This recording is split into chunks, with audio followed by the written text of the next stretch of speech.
All right, look what's in the lab today. It's Keysight. It's a 34470A. It's a 7.5 digit multimeter. And you know that I just acquired an 8.5 digit multimeter, and I'm trying to figure out how to calibrate it on the cheap. And this is what I could come up with. This is what I've got so far.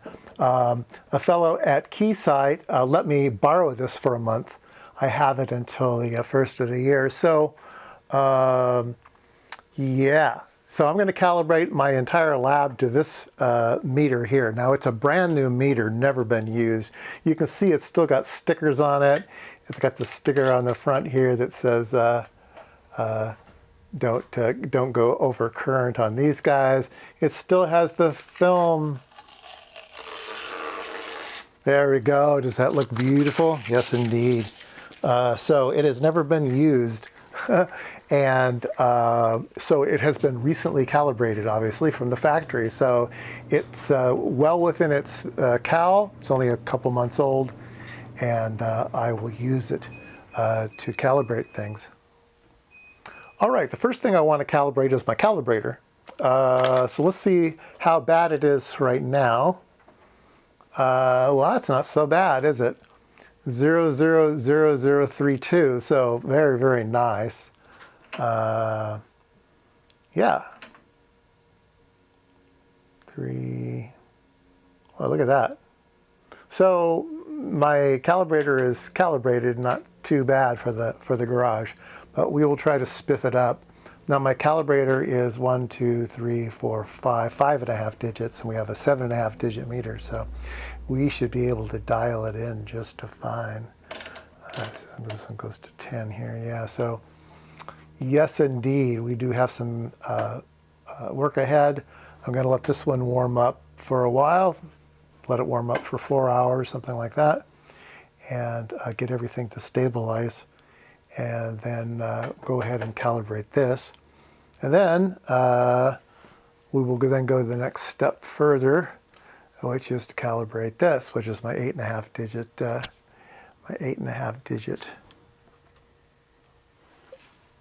3458A. So that will be great. All right, one of the cool features of the meter here is you can do a histogram. So we're spanning from 1.000002 to 1.00005. So pretty tiny little things there. And I have my my unit here set to 1 volt, so we are right there in the middle. So that's a pretty cool feature. You can also, this is going to build up slowly. So when you do use one of these meters, you want to integrate slowly to get a stable reading. But you can also set how fast the machine averages. Right now it's set to 10 line cycles, so 60 hertz here, so it's doing 10 of those cycles and averaging over that. You can change this, so it's only now over 1 cycle, so it's gonna be updating much faster. Instead of doing number of cycles, you can actually do time as well. So 333 milliseconds, and you can make it go real zoomy if you want. But it's going to then introduce noise as well. So yeah, we're zooming here really good. So clear readings, let's start over. You can watch it build up the histogram. It's going real fast now. You can actually set this thing into burst mode too. It's got memory. I think you can do 50,000 readings a second and graph, and I don't know, it does all kinds of stuff. So very, very fancy unit. Am I blowing? I'm kind of reflecting into the, yeah, that's me. I'm wearing a gray sweatshirt, so I'm reflecting onto the display. Anyway, yeah, look at that. Isn't that cool? that is a really, really cool feature. All right, so it does DC volts, AC volts, ohms, foreign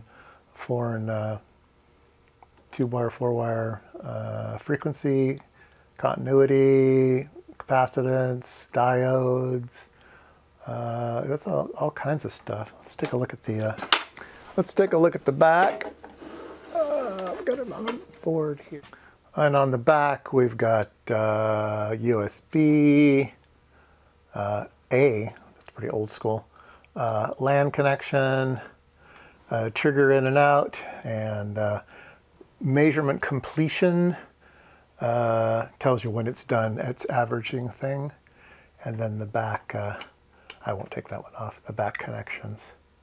There you go, pretty nice machine. These are, so let me flip it back around. These are reasonably priced as well. I mean, reasonably, you know, for work. They're about $4,000, and the equivalent Keysight one is about $6,000. So this one's much cheaper. I don't know what the specs are, specs to specs.